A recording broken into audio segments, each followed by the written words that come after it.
Hello viewers, welcome to 3TV network. ఇప్పుడు తెలంగాణలో ఉన్న రియల్ ఎస్టేట్ మార్కెట్ ట్రెండ్ గురించి మనతో చర్చించడానికి real estate expert Sanjay Nayak గారు మనతో ఉన్నారు. ఒకసారి ఆయన అడిగి కొన్ని విషయాలు తెలుసుకుందాం. నమస్తే సార్. నమస్కారం సార్. సార్, ఇప్పుడు రేవంత్ రెడ్డి గారు రీసెంట్గా ఒక అనౌన్స్మెంట్ ఇచ్చారు. ఏంటంటే ఇప్పుడు మహేశ్వరం సైడ్ కూడా సైబరాబాద్ లాంటి సిటీ ఒకటి మనం కట్టబోతున్నామని చెప్పేసి, అది ఎంతవరకు పాసిబిలిటీ ఉంటుందంటారు? సో సైబరాబాద్ లాంటి ఒక సిటీ కట్టాలి మహేశ్వరం అనేది మంచి డెసిషన్. అది ఎందుకంటే ఎప్పుడు కూడా సిటీ ఒకటే దగ్గర డెవలప్మెంట్ అయితే అప్పుడు గ్రోత్ అవ్వదు ఇంకా. సో సిటీ అనేది ఎప్పుడు కూడా ఏంటంటే ఎక్స్పాండ్ అవుతూ ఉండాలి. సో అక్కడ మహేశ్వరంని చూస్ చేసుకోవడానికి గల రీజన్ ఏంటంటే మనకి మేజర్గా ఎయిర్పోర్ట్ ఒకటి. ఎందుకంటే ఇప్పుడు ఔటర్ రింగ్ రోడ్ లోపలంతా కూడా వెల్ డెవలప్మెంట్ అయిపోయింది. ఔటర్ రింగ్ రోడ్ లోపల ఎక్కడ చేయాలన్నా కూడా ఆ ల్యాండ్ కానీ ఆ కాస్ట్ కానీ ప్రతిదీ కూడా చాలా ఎక్కువ ఉంటుంది. సో అందుకని చెప్పేసి ఇప్పుడు ఔటర్ రింగ్ రోడ్కి దగ్గర అలాంటి నెక్స్ట్ ప్రామిసింగ్ ఏరియాస్ ఎక్కడ ఉన్నాయి, ఎక్కడ గ్రోత్కి ఎక్కువ స్కోప్ ఉంది, అలాంటి ఏరియాని ఫస్ట్ చూస్ చేస్తారనమాట. సో ఫస్ట్ బేస్ చేసుకోవాల్సింది ఏంది, ట్రాన్స్పోర్టేషన్ని బేస్ చేసుకుంటారు. ఎక్కడైనా ఒక సిటీ ఎప్పుడు బాగా డెవలప్మెంట్ అవుతుంది అంటే మేజర్గా రెండింటి మీద డిపెండ్ అయి ఉంటుంది. ఒకటి ట్రాన్స్పోర్టేషన్ బాగుండాలి అక్కడ, అంటే కనెక్టివిటీస్ ఉండాలి. రోడ్వే కానీ, రైల్వే కానీ, ఎయిర్వే కానీ ఇవి ఉండాలి. ఇవి ఎక్కడైతే ఉంటాయో అక్కడ గ్రోత్కి ఎక్కువ స్కోప్ ఉంటుంది. ఇది బండ గుర్తుగా మనం పెట్టుకోవచ్చు, గ్యారంటీగా పెరుగుతాయి ఇది. సెకండ్ ఏంటంటే ఎక్కడైతే కనెక్టివిటీస్ ఉంటాయో అక్కడే ఇండస్ట్రీస్ రావడానికి ఎక్కువ స్కోప్ ఉంటుంది. ఎంప్లాయ్మెంట్ పెరిగినప్పుడే అక్కడ జనాలు వస్తారు, లేకపోతే జనాలు రారు కదా. సో ఎంప్లాయ్మెంట్ అనేది పెరగాలి. సో అక్కడ సరౌండింగ్ ఎంప్లాయ్మెంట్ ఆపర్చునిటీ ఎక్కువ ఉంది కాబట్టి ఇది ఒక రీజన్. థర్డ్ ఏంటంటే మనకి సరౌండింగ్ అన్ని రకాల ఎమ్యూనిటీస్ ఉండాలి. లైక్ ఇప్పుడు ఎవరైనా వచ్చి అక్కడ ఇల్లు కట్టుకొని ఉండాలంటే వాళ్ళ దగ్గర స్కూల్స్ ఉన్నాయా లేదా, కాలేజెస్, బ్యాంకులు, హాస్పిటల్, రెవెన్యూ డిపార్ట్మెంట్ ఇవన్నీ నియర్ బై ఉన్నాయా లేదా, ఇక్కడ ఒకవేళ మేము ఉండాలి అనుకుంటే అన్ని ఫెసిలిటీస్ ఎంత డిస్టెన్స్లో ఉన్నాయన్నది జనాలు ఫస్ట్ చూస్తారనమాట. సో వీటిని బేస్ చేసుకొని ఒక టౌన్ కానీ ఒక ఏదైనా ఒక ఏరియా కానీ డెవలప్మెంట్ అవుతుంది. సో అలాగే ఇప్పుడు ఎయిర్పోర్ట్ ఒకటి దగ్గర ఉండడం ప్లస్ ఇప్పుడు మహేశ్వరం అనేది శ్రీశైలం హైవే. సో ఇప్పుడు ఇంకో గుడ్ న్యూస్ ఏంటంటే మనకి మొన్నటిదాకా 4 లైన్స్ 2 లైన్స్ ఉన్న హైవేలన్నీ కూడా ఇప్పుడు 4 లైన్స్ 6 లైన్స్ ఇవన్నీ కూడా వైడ్ అవుతున్నాయి. ఎందుకంటే రోడ్ ఎప్పుడైతే బాగా కనెక్టివిటీ పెరుగుతుందో యాక్సెస్ చాలా ఈజీ అయిపోతుంది. ఇప్పుడు జనాలు ఏంటంటే ఎంత దూరం వెళ్తున్నామన్నా చూడట్లేదు, రావడానికి పోవడానికి మనకు ట్రాన్స్పోర్టేషన్ కనెక్టివిటీ ఏ విధంగా ఉంది, సరౌండింగ్ డెవలప్మెంట్స్ ఏ విధంగా ఉన్నాయి, నెక్స్ట్ 10 ఇయర్స్లో ఇక్కడ పెరుగుతుందా లేదా అన్నది సరౌండింగ్ ఎంప్లాయ్మెంట్ని బేస్ చేసుకొని పెరుగుతుంది అనమాట. ఇప్పుడు ఈ ఏరియాలో ఏంటంటే మనకి మేజర్గా అందరూ ఏమన్నారు, ఫస్ట్ ఫార్మాసిటీ అన్నారు. సో ఫార్మాసిటీని బేస్ చేసుకొని కొన్ని వేల ఎకరాల ల్యాండ్ ఆక్యుపై చేసి పెట్టుకున్నారు ఆల్రెడీ. సో తర్వాత ఫార్మాసిటీ క్యాన్సిల్ చేయడం, తర్వాత ఫార్మా విలేజెస్ క్లస్టర్గా డెవలప్మెంట్ చేస్తామనడం. సో ఇప్పుడు ఫార్మాసిటీ ఏంటంటే ఒకటే దగ్గర కాకుండా అన్ని హైవేలలో ఎక్కడెక్కడైతే ఆపర్చునిటీస్ ఉంటాయో అలాంటి హైవేలలో దీన్ని ఎక్స్పాండ్ చేయాలి, ఇక్కడన్నీ కూడా ఫార్మా విలేజెస్గా డెవలప్మెంట్ చేయాలని చెప్పేసి గవర్నమెంట్ ఒక డెసిషన్ తీసుకుంది. సో దాంతోపాటే ఇప్పుడు ఏంటంటే ఇక్కడ ఎయిర్పోర్ట్కి దగ్గర ఉంది ప్లస్ సిటీకి దగ్గర ఉంది. అన్ని రకాలుగా మహేశ్వరం అనేది మంచి టౌన్ కాబట్టి దగ్గర ఉంది కాబట్టి సో నెక్స్ట్ ఇక్కడ గ్రోత్కి ఎక్కువ స్కోప్ ఉంది. సరౌండింగ్ మనకి ఎలక్ట్రానిక్ సిటీ కావచ్చు, ఇక్కడ నుంచి శ్రీశైలం హైవే వెళ్ళే ఇక్కడ నుంచి మనకి దగ్గర ఎక్కడ దాకా అంటే మనకి ఏదైతే కడతాల్, ఆమన్గల్, అక్కడ నుంచి కల్వకుర్తి వరకు కూడా ఫ్యూచర్లో ఎక్కువ స్కోప్ ఉందన్నమాట డెవలప్మెంట్ అవ్వడానికి. ఎందుకు అంటే సీఎం రేవంత్ రెడ్డి గారు కూడా పుట్టి పెరిగిన విలేజ్ అంతా కూడా కల్వకుర్తి సైడే కాబట్టి ఇదొక రూట్ మేజర్ డెవలప్మెంట్ చేయడం. దీంతోపాటు మనం ఎయిర్పోర్ట్కి ఇక్కడ సైడ్ చూసుకుంటే బెంగళూరు హైవే ఉంది. సో మనకి ట్రాన్స్పోర్టేషన్ పరంగా కానీ సిటీ లోపల రావడానికి బయటికి వెళ్ళడానికి కానీ ఎలాంటి ఇబ్బందులు లేవన్నమాట. అందుకని ఇలా చాలామంది ఏంటంటే మహేశ్వరం సైడు తర్వాత మనకి ఏదైతే తుక్కుగూడ ఉందో అక్కడ నుంచి ఎక్కడ దాకా అంటే దాదాపు మనకి కల్వకుర్తి వరకు కూడా చాలామంది ప్రాజెక్ట్స్ చేస్తున్నారు, చాలామంది ఆ రూట్లో ఇన్వెస్ట్మెంట్ చేస్తున్నారు. సో అక్కడ ఇన్వెస్ట్మెంట్ చేసే వాళ్ళందరూ కూడా ఏంటంటే షార్ట్ టైంలో తొందరగా రిటర్న్ తీసుకోవడానికి టైం ఉంది, ఆపర్చునిటీ ఉంది. కాకపోతే ఇప్పుడు వాళ్ళు చెప్పినట్టుగా అన్ని డెవలప్మెంట్స్ అవ్వాలి, ఖచ్చితంగా అంత పెద్ద లెవెల్లో దాన్ని ఎగ్జిక్యూట్ చేయాలంటే అది ఓవర్ నైట్లో అయ్యే పని కాదు. సో ప్రాక్టికల్గా మాట్లాడాలంటే it take some time. So అక్కడ ఆ రూట్లో ఇన్వెస్ట్మెంట్ చేసే ప్రతి ఒక్క ఇన్వెస్టర్కి కూడా మేము ఏం చెప్తామంటే రేట్లు అయితే ఖచ్చితంగా పెరుగుతాయి. ఎందుకంటే ఆ రేటు పెరగడానికి స్కోప్ ఉన్నటువంటి ఏరియా సిటీకి దగ్గర ఉన్న ఏరియా, పైగా రంగారెడ్డిలోనే ఉంది కాబట్టి. సో మనం ఏం చేయాలంటే ఇవాళ ఇన్వెస్ట్మెంట్ చేస్తే నెక్స్ట్ ఒక 5 to 10 years వెయిట్ చేయాలి.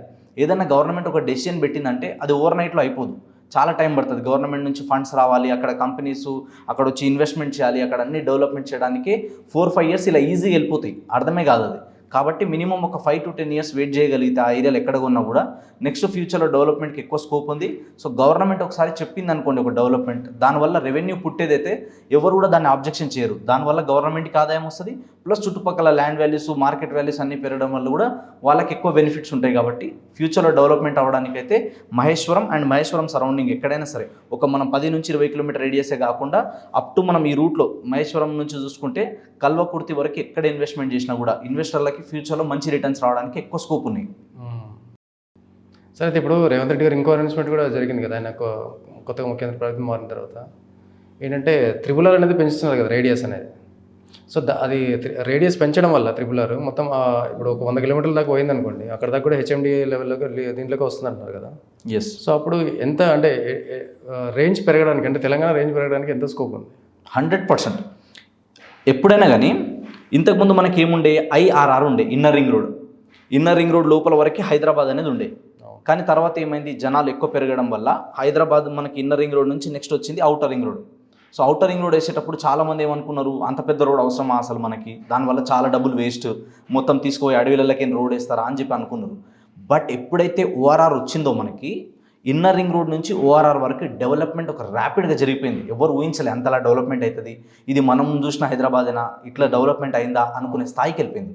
దానివల్ల ఏమైందంటే సిటీ మీద ట్రాఫిక్ భారం ఇలా చాలా తగ్గింది. ORR ఇప్పుడు మనం జస్ట్ ఇమాజిన్ చేయండి, మీరు ORR లేకపోతే హైదరాబాద్లో ఇంకెంత ట్రాఫిక్ ఉంటుండే. సో గవర్నమెంట్ అనేది ఎప్పుడు కూడా ముందు చూపుతో ప్లాన్ చేయాలి. సో ఆ ముందు చూపుతోనే ORR వేసినప్పుడు చాలామంది ఏమన్నారు, అంత పెద్ద రోడ్ అవసరమా, మా గల్లీల సిమెంట్ రోడ్లకే గతి లేదన్నారు. బట్ ఎప్పుడైతే ORR వచ్చిందో సరౌండింగ్ అంతా కూడా వెల్ డెవలప్మెంట్ అయిపోయింది. సో సిటీలోకి ఎక్కడైనా రావడానికి పోవడానికి ఈజీ యాక్సెస్ అయిపోయింది. ఇప్పుడు ORR ఇంకొక విషయం ఏంటంటే, ORR నుంచి ఇప్పుడు రీజనల్ రింగ్ రోడ్ వరకు ఈ RRR రావడం వల్ల అడ్వాంటేజ్ ఏంటంటే, మనకి రానున్న ఇంకో 20 సంవత్సరాల్లో కొన్ని సర్వేలు కూడా, లేటెస్ట్ సర్వేస్ ఏం చెప్తున్నాయంటే, ఇవాళ హైదరాబాద్ జనాభా దాదాపు 1,40,00,000 మంది ఉన్నారు. నెక్స్ట్ 10 ఇయర్స్లో విలేజెస్లో వేరే టౌన్స్లలో ఉండే వాళ్ళందరూ కూడా హైదరాబాద్ మెట్రోపాలిటన్ సిటీకి రావడానికి ఎక్కువ ఇష్టపడుతున్నారు. ఇది 10 సంవత్సరాల్లో ఎంతవరకు పెరగవచ్చు అంటే, ఇంకొక 10 ఇయర్స్లో, నేను చెప్పేది జస్ట్ 10 ఇయర్స్లో దాదాపు 2.5 కోట్లకు చేరబోతుందంట. సో 2.5 కోట్ల మంది ఇప్పుడు హైదరాబాద్లోకి వస్తే ఇంకా ఎన్ని వెహికల్స్ వస్తాయి, ఎంత ఇబ్బందులు అవుతాయి. కాబట్టి సిటీని ఎక్స్పాండ్ చేయాలి. ఎప్పుడైనా ఎక్స్పాండ్ చేస్తే ఏమవుతుంది, అక్కడ కాస్ట్ అంటే మనకి ఇంకా తక్కువలో దొరుకుతాయి, ల్యాండ్ వాల్యూస్ కానీ రెంటల్ కానీ అన్నీ కూడా తక్కువలో వస్తాయి, జనాలు ఈజీగా ఉంటుంది. లేకపోతే ఏంటంటే ఒకటే దగ్గర కిక్కిరిసిపోతుంది. అందుకని చెప్పేసి ఇప్పుడు రీజనల్ రింగ్ రోడ్ రావడం. సో రీజనల్ రింగ్ రోడ్ రావడం వల్ల ఇవాళ ఎట్లయితే ఔటర్ రింగ్ రోడ్ రావడం వల్ల బెనిఫిట్ అయిందో, అలా రీజనల్ రింగ్ రోడ్ వచ్చిన తర్వాత కూడా surrounding land values, market values అన్నీ పెరుగుతాయి. ప్లస్ దీన్ని HMDAలో కన్వర్ట్ చేయడం వల్ల ఇంకొక అడ్వాంటేజ్ ఏంటంటే, హైదరాబాద్ లిమిట్స్ అనేది పెరుగుతుంది. సో ఇప్పుడు ఎక్కడో నేను వెళ్తున్నాను కాకుండా, ఇది రీజనల్ రింగ్ రోడ్ లోపలంతా కూడా హైదరాబాదే. ఇలా ORR లోపలంతా కూడా హైదరాబాదే. ORR లోపల ఇలా గజం కొనాలంటే 40,000 నుంచి 50,000 మినిమం ఉంది, ఏ మూలకు పోయినా. సో అంతలాగా ఇప్పుడు ప్రతి ఒక్కరు అక్కడ ఇన్వెస్ట్మెంట్ చేయలేరు. కాబట్టి నెక్స్ట్ ORR నుంచి రీజనల్ రింగ్ రోడ్ వరకు. సో ఈ ఇన్నర్ రింగ్ రోడ్ నుంచి ఔటర్ రింగ్ రోడ్ ఎట్లయితే డెవలప్మెంట్ అయిందో, నెక్స్ట్ 10 to 20 ఇయర్స్లో ఈ ఔటర్ రింగ్ రోడ్ నుంచి రీజనల్ రింగ్ రోడ్ వరకు డెవలప్మెంట్ అవుతుంది. ఎందుకు అవుతుంది అంటే, గవర్నమెంట్ కూడా క్లియర్గా రేవంత్ రెడ్డి గారు చెప్పడం జరిగింది ఏంటంటే, ఇప్పుడు మనకు ఔటర్ రింగ్ రోడ్ లోపలంతా కూడా ఏంది, మనకి ఇదంతా కూడా అర్బన్ తెలంగాణ, తర్వాత రీజనల్ రింగ్ రోడ్ వరకు సెమీ అర్బన్ తెలంగాణ, ఆ తర్వాత రూరల్ తెలంగాణగా దీన్ని డెవలప్మెంట్ చేయాలని చెప్పేసి చెప్పడం జరిగిందనమాట. సో దీనివల్ల ఏమవుతుందంటే, ఎక్కువ మంది ఇన్వెస్టర్స్ వస్తారు. ఎక్కువ మంది ఏంటంటే, ఇప్పుడు హైదరాబాద్ లోపల నేను కొనలేకపోయినా అనే ఫీలింగ్లో ఎవరైతే ఉన్నారో, అప్పుడు తక్కువలో వచ్చింది, అప్పుడు మా మామ చెప్పిండు, మా బాబాయ్ చెప్పిండు, తెలిసిన వాళ్ళు చెప్పారు, అయ్యో ఔటర్ రింగ్ రోడ్ దగ్గర మిస్ అయిపోయినాం, అంత పెద్దది వస్తుందో రాదో అని చెప్పి చాలామంది అయిపోయారు. కానీ ఎవరైతే ముందు చూపుతో ఇన్వెస్ట్మెంట్ చేసారో, లక్షల్లో పెట్టిన వాళ్ళు ఇలా కోట్లలో ఉన్నారు. సో అందుకనే ఇప్పుడు ఔటర్ రింగ్ రోడ్ దగ్గర మిస్ అయిన వాళ్ళందరూ కూడా రీజనల్ రింగ్ రోడ్ దగ్గర ఎక్కువ ఇన్వెస్ట్మెంట్ చేయడానికి చూస్తున్నారు. అండ్ ఎప్పుడైనా కానీ ఒక మేజర్ గుర్తుపెట్టుకోవాల్సింది ఏంటంటే, మీరు నాట్ ఓన్లీ హైదరాబాద్, మీరు ఎనీ మెట్రోపాలిటన్ సిటీస్ తీసుకోండి, ఒక సిటీ బాగా డెవలప్మెంట్ అవుతుంది, అదేవిధంగా ఒక సిటీ ఎక్కడ దాకా ఎక్స్పాండ్ అవుతుంది, ఎక్కడ దాకా గ్యారంటీ రిటర్న్స్ వస్తాయంటే, ఒక రాజధానికి లేదా ఒక మెట్రోపాలిటన్ సిటీకి సెంటర్ నుంచి చూసుకుంటే 100 కిలోమీటర్ రేడియస్ ఎప్పటికైనా పెరుగుతుంది. ఇది బండ గుర్తుగా చెప్పుకోవచ్చు. ఎందుకంటే మెట్రోపాలిటన్ సిటీస్ అంటే అన్నీ అవైలబుల్ ఉంటాయి అక్కడ. కాబట్టి ఇలా హైదరాబాద్ చూసుకుంటే మనకి రోజు రోజుకి బాగా డెవలప్మెంట్ అవుతుంది. 10 ఇయర్స్ బ్యాక్ ఇప్పుడు మనం గుర్తుపట్టలేము హైదరాబాద్ని, నెక్స్ట్ 10 ఇయర్స్లో ఇంకా గుర్తుపట్టలేము, అలా అయిపోతుంది. కాబట్టి మనం ఏం చేయాలంటే, నెక్స్ట్ రాబోయే దాన్ని మనం ఊహించి ముందే ఇన్వెస్ట్మెంట్ చేసి పెట్టుకుంటే, మనం సేఫ్ సైడ్గా ముందే ఇన్వెస్ట్మెంట్ చేసి పెట్టుకుంటే ఏమవుతుంది, లాంగ్ టర్మ్లో రిటర్న్ ఆన్ ఇన్వెస్ట్మెంట్ అనేది అద్భుతంగా అవుతుంది. కాబట్టి నెక్స్ట్ 10 ఇయర్స్ లోపు రీజనల్ రింగ్ రోడ్ ఏదైతే ఇంతకుముందు ఏమన్నారు, మనకి 330 కిలోమీటర్స్ అన్నారు, 38 అన్నారు, తర్వాత 40 అన్నారు, ఇప్పుడు 50 అంటున్నారు. ఇంకో 20 కిలోమీటర్లు పెరిగినా ఆశ్చర్యపోనవసరం లేదు. సో దీనంతటి మొత్తం అంతా కూడా ఎంత కాస్ట్ వస్తుంది అంటే, అరౌండ్ 31,000 కోట్లు అవుతుంది గవర్నమెంట్ చెప్పేది. సో దీంట్లో మెటీరియల్ అక్కడ నుంచి అక్కడ ట్రాన్స్పోర్ట్ చేయడానికి రీసెంట్గా నితిన్ గడ్కరీ గారు కూడా 300 కోట్ల రూపాయలు శాంక్షన్ చేయడం జరిగింది. సో ఫస్ట్ నార్త్, తర్వాత సౌత్ ఫేస్లో కన్స్ట్రక్షన్ చేస్తాం, డెవలప్ చేస్తాం అన్నారు. బట్ ఇప్పుడు ఏమంటున్నారు, ఒకటేసారి 2 కంప్లీట్ చేయండి, ఒకటేసారి రీజనల్ రింగ్ రోడ్ కంప్లీట్ అవ్వాలి అంటున్నారు. ప్లస్ ఈ రీజనల్ రింగ్ రోడ్తో పాటు రీజనల్ రింగ్ లైన్ వేస్తామని కూడా అంటున్నారు. సో ఫ్యూచర్లో ఏంటంటే, హైదరాబాద్కి జనాలు రావడం, ఇది పెరగడం అని చెప్పేసి గవర్నమెంట్కి ముందే ఆల్రెడీ లెక్కలు ఉన్నాయి. కాబట్టి దీన్ని బేస్ చేసుకునే డెవలప్మెంట్ అవుతుంది. ఇలా హైదరాబాద్లో మీరు తీసుకుంటే యావరేజ్గా 350 నుంచి 500 మంది కొత్తగా హైదరాబాద్లోనే ఇల్లు నేను కొనుక్కుంటున్నా, లేదా ఇక్కడే నేను మెంబర్ అన్నట్టు రిజిస్ట్రేషన్ చేంజ్ చేసుకుంటారు ఆధార్ కార్డులన్నీ. అదేవిధంగా ఎవ్రీ ఇయర్ మన హైదరాబాద్కి వచ్చే సంఖ్య తీసుకుంటే 3.5 నుంచి 4 లక్షల జనాభా ఉంది హైదరాబాద్కి. అదేవిధంగా కొత్తగా వచ్చేవాళ్ళు. అదేవిధంగా ఏంటంటే ఇక్కడ పుట్టి పెరిగిన వాళ్ళు వీళ్ళది ఒక లక్ష మెంబర్స్ వేసుకున్నా యావరేజ్గా మనకి 5 లక్షల జనాభా పెరుగుతుంది సంవత్సరానికి. 10 సంవత్సరాలు ఎంత పెరిగిపోతుంది ఇది? అంత పెరిగినప్పుడు వాళ్ళకి అన్ని రకాల ఇన్ఫ్రాస్ట్రక్చర్ డెవలప్మెంట్ చేయాలన్నప్పుడు ఏం చేయాలి? ఖచ్చితంగా సిటీ అనేది ఎక్స్పాండ్ చేయాలి. సో సిటీ ఎక్స్పాండ్ చేస్తేనే స్కూల్స్, కాలేజెస్, హాస్పిటల్, బ్యాంకులు ఇవన్నీ ఫెసిలిటీస్ ఇవ్వగలిగినప్పుడు ఖచ్చితంగా జనాలు అక్కడ వస్తారు. కొందరు ఏమనుకుంటారంటే గంత పెద్ద రోడ్ వస్తుందా, వచ్చినప్పుడు చూద్దాం అనుకుంటారు. ఎప్పుడైనా కానీ 3 రకాల స్టేజెస్లో డెవలప్మెంట్ అవుతుంది. ఎప్పుడైనా ఒకటి అనౌన్స్మెంట్ వచ్చినప్పుడు, తర్వాత ఏంది వర్క్ స్టార్ట్ అయినప్పుడు, తర్వాత ఏంటంటే కంప్లీట్ అయినప్పుడు. సో కంప్లీట్ అయినప్పుడు మనం కొనలేం, చాలా హెవీ రేట్స్ ఉంటాయి. అప్పుడు వర్క్ నడిచేటప్పుడే తక్కువ ఉంటుంది, అనౌన్స్మెంట్ వచ్చినప్పుడు ఇంకా తక్కువ ఉంటుంది. కాబట్టి మనం ఫ్యూచర్ని దృష్టిలో పెట్టుకొని ముందు నుంచే ఇన్వెస్ట్మెంట్ చేసి పెట్టుకుంటే రిటర్న్లో మంచి రిటర్న్స్ వస్తాయి మంచిగా. దానివల్ల ఏమవుతుంది, మనం ఇలా 10,000 పెడితే రేపు 50,000 అవుతుంది.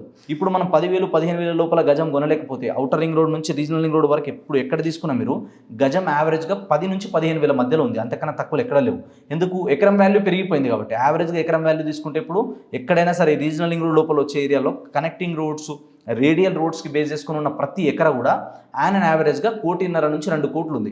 ఇప్పుడు 1,50,00,000 నుంచి 2 కోట్లు ఎకరం ఉన్నప్పుడు దాన్ని డెవలప్మెంట్ చేసి మార్కెట్లోకి రిలీజ్ చేయాలంటే అదే గజం 15 నుంచి 20,000 పెట్టాల్సి వస్తుంది. కాబట్టి రీజనల్ రింగ్ రోడ్ లోపల ఎక్కడ ఉన్నా సరే నెక్స్ట్ 10 ఇయర్స్లో అద్భుతమైన రిటర్న్స్ వస్తాయి. కానీ రీజనల్ రింగ్ రోడ్ రాతో 4-5 ఏళ్లకు కంప్లీట్ అవుతుందంటే అది పాసిబుల్ కాదు. It take some time. కాబట్టి సేఫ్ సైడ్ మనం అవుటర్ రింగ్ రోడ్ దాటి బయటికి వెళ్తున్నాము అంటే ఈ హెచ్ఎండిఏ లిమిట్స్లో ఎక్కడ ఉన్నా సరే ఖచ్చితంగా రేట్లు పెరుగుతాయి. But it takes time. Minimum 5 to 10 years wait చేయగలిగితే ఫ్యూచర్లో అద్భుతమైన రిటర్న్స్ వస్తాయి. కొని మంచి పని చేసిన అన్న ఫీలింగ్, ఆ సాటిస్ఫాక్షన్ లైఫ్ టైం ఉండిపోతుంది. Okay sir. అయితే ఈ మధ్య కొన్ని రెసిడెన్షియల్ ప్లాట్లు అంటే పెద్దగా రెసిడెన్షియల్ ఇప్పుడు హౌసెస్ ఏవైతే ఉన్నాయో అవి పెద్దగా సేల్ అవ్వట్లేదు, హైదరాబాద్లో బాగా డల్ అయిపోయినాయి అని అంటున్నారు. ఇది ఎంతవరకు నిజం?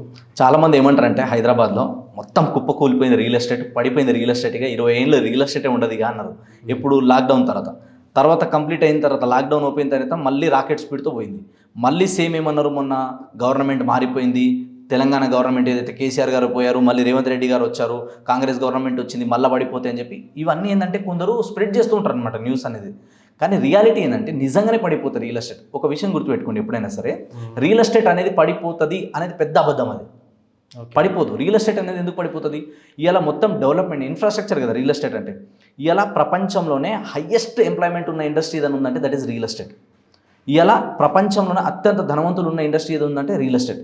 ఇవాళ ఎక్కువ మంది దేని మీద డిపెండ్ అయి బతుకుతున్నారు ఇండస్ట్రీస్ అన్నీ అంటే దాదాపు 850 నుంచి 1,200 industries depends upon different sectors only real estate మీద డిపెండ్ అయి బతుకుతున్నాయి.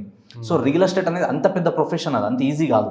సో రియల్ ఎస్టేట్లో ఎక్కువ స్కోప్ ఉందన్నమాట. కాబట్టి రియల్ ఎస్టేట్లో పడిపోయింది తగ్గిపోయింది అనేది ఉండదు. మార్కెట్ ఏమవుతుందంటే ఇప్పుడు మొన్నటిదాకా ఎలక్షన్స్ ఉండే కదా, ఎలక్షన్స్ టైంలో ఏముంటుందంటే ఆల్రెడీ మనం కేసీఆర్ సార్ని చూసినాం. నెక్స్ట్ ఏ గవర్నమెంట్ వస్తుందో వెయిట్ అండ్ వాచ్ అనే మూడ్లో లాస్ట్ 9 months నుంచి సేల్స్ తగ్గినాయి తప్ప ప్రైజెస్ తగ్గలే. సేల్స్ తగ్గినాయి. ఎందుకు తగ్గినాయి? వెయిట్ అండ్ వాచ్, చూద్దాం నెక్స్ట్ ఏమవుతుందో అని. కానీ ఇది బయ్యర్స్ మార్కెట్. కొనాలనుకునే వ్యక్తి మార్కెట్ స్లో ఉన్నప్పుడే కొనాలి, డల్ ఉన్నప్పుడే కొనాలి. మీకు అవసరం ఉంది ఒక ఇల్లు కానీ, ఒక ఫ్లాట్ కానీ, ఒక ప్లాట్ కానీ, మీకు సిచ్యువేషన్తో సంబంధం లేదు. ఆ లొకేషన్లో డెవలప్మెంట్స్ ఉన్నాయా, ఇక్కడ గ్రోత్ వస్తుందా లేదా, ఇది చూసుకొని కొనాలి తప్ప మార్కెట్ కండిషన్తో మీకు సంబంధం లేదు. మీరు మార్కెట్ కండిషన్ ఎప్పుడు చెక్ చేయాలంటే మీరు ఎప్పుడైతే రీసేల్కి వెళ్తారో, మీరు ఏదైతే అమ్మాలనుకుంటారో అప్పుడు మార్కెట్ కండిషన్ చెక్ చేయాలి. మార్కెట్ భూమి ఉన్నప్పుడు అమ్మాలి ఎప్పుడైనా సరే. చాలామంది ఏమనుకుంటారు అంటే భూమి ఉన్నప్పుడు కొనాలనుకుంటారు, రాంగ్ అది.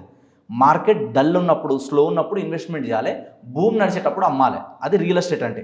నిజమైన స్థిరమైన ఆస్తి ఎప్పుడు అవుతుందంటే తక్కువలో కొని ఎక్కువ రిటర్న్లు అమ్ముకోవాలి, దాన్ని రియల్ ఎస్టేట్ అంటారు. కాబట్టి హైదరాబాద్లో మార్కెట్ ఏం పడిపోలేదు. రీసెంట్గా మీరు మళ్ళీ ఒక 1 month నుంచి ఆర్టికల్ చూసుకుంటే రియల్ ఎస్టేట్ మళ్ళీ జోరు అందుకుంది, జెట్ స్పీడ్తో వెళ్తుందని చెప్పి గవర్నమెంటే చెప్తున్నారు. ఇప్పుడు ప్రాజెక్ట్స్ అన్నీ ఆగిపోతున్నాయి, ఇన్వెస్ట్మెంట్లు ఎవరు వస్తలేరు అంటే వేరే విషయం.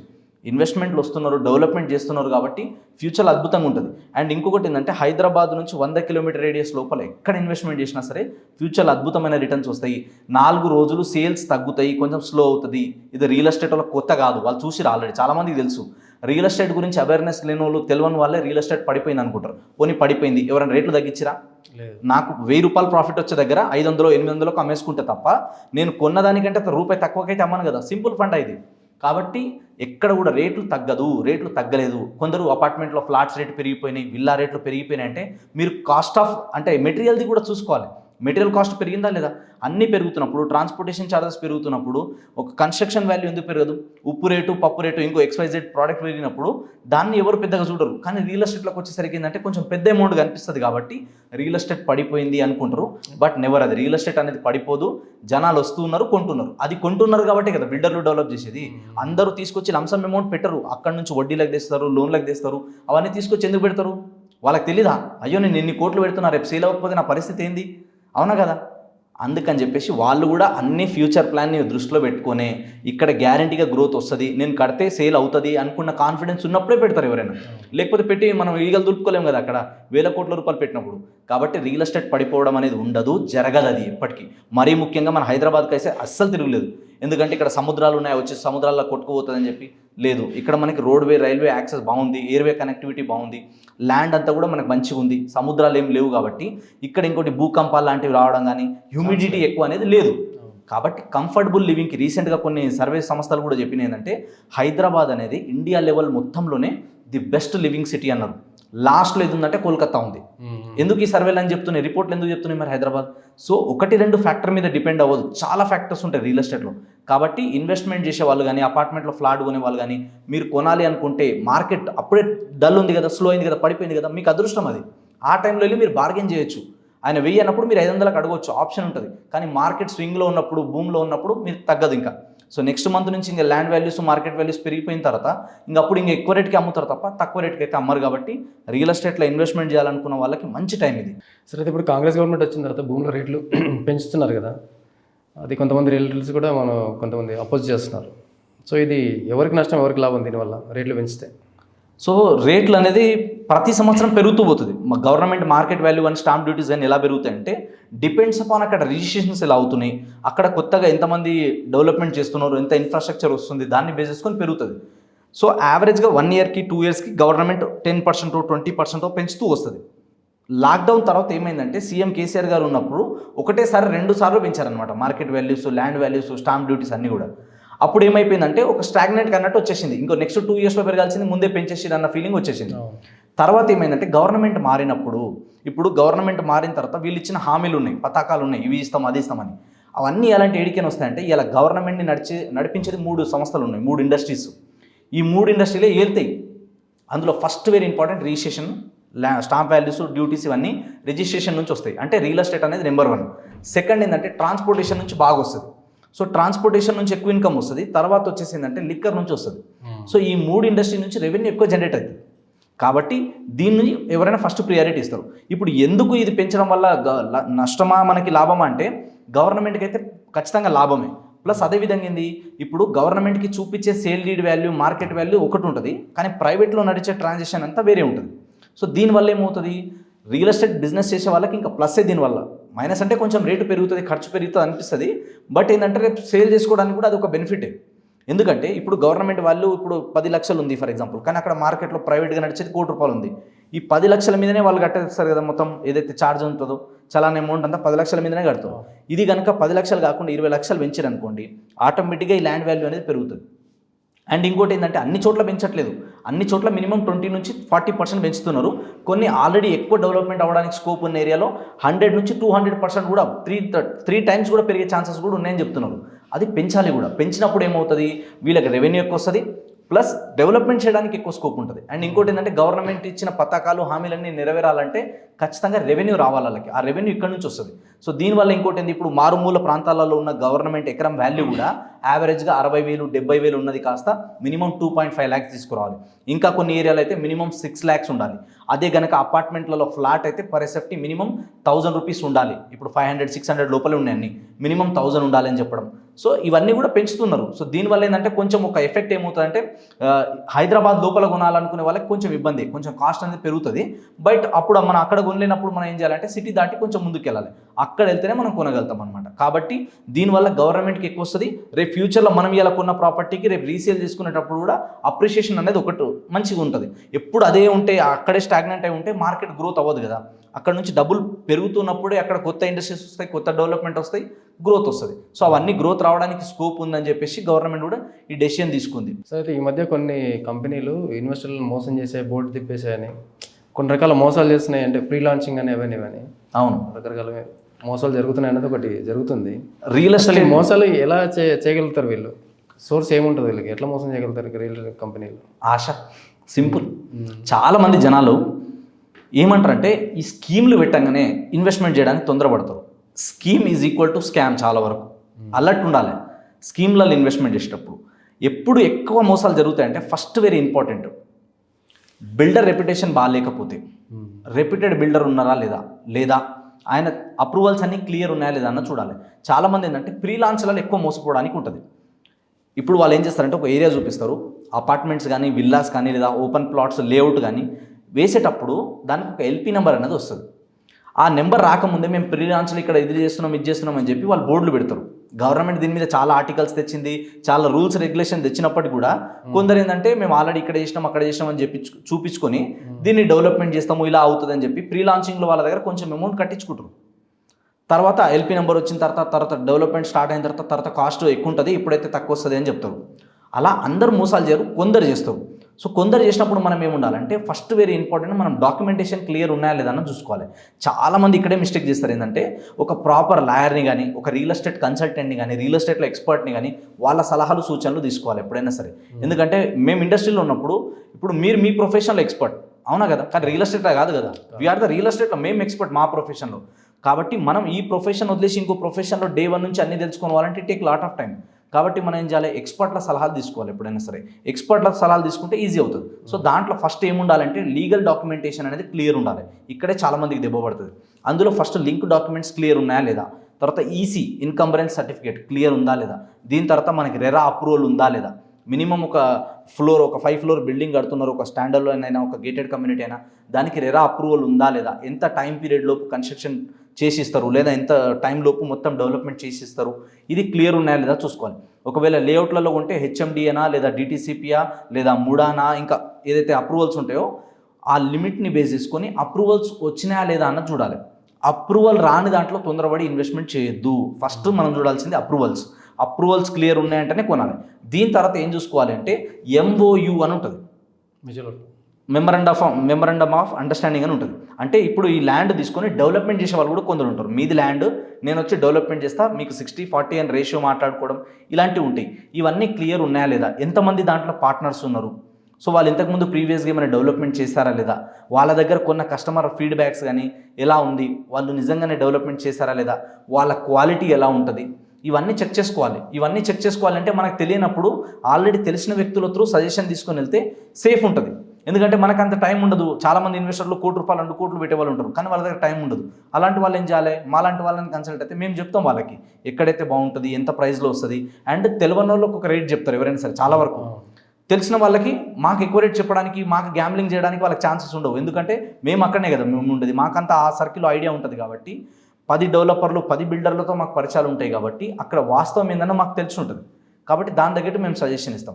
సో అట్లా మనం ఎప్పుడైనా ఎక్స్పర్ట్ల త్రూ ఈ లీగల్ డాక్యుమెంట్ క్లియర్ ఉన్నాయా లేదా, బిల్డర్ రెప్యుటేషన్ బాగుందా లేదా, వాళ్ళ క్వాలిటీ కరెక్ట్ ఉందా లేదా, ఇవన్నీ చెక్ చేసుకోవాలి. అండ్ ఈ ప్రీ లాంచ్లలో పోయి అక్కడిక్కడ పోయి తొందరపడి మనం డబ్బులు కట్టేసి లాస్ అవ్వద్దు.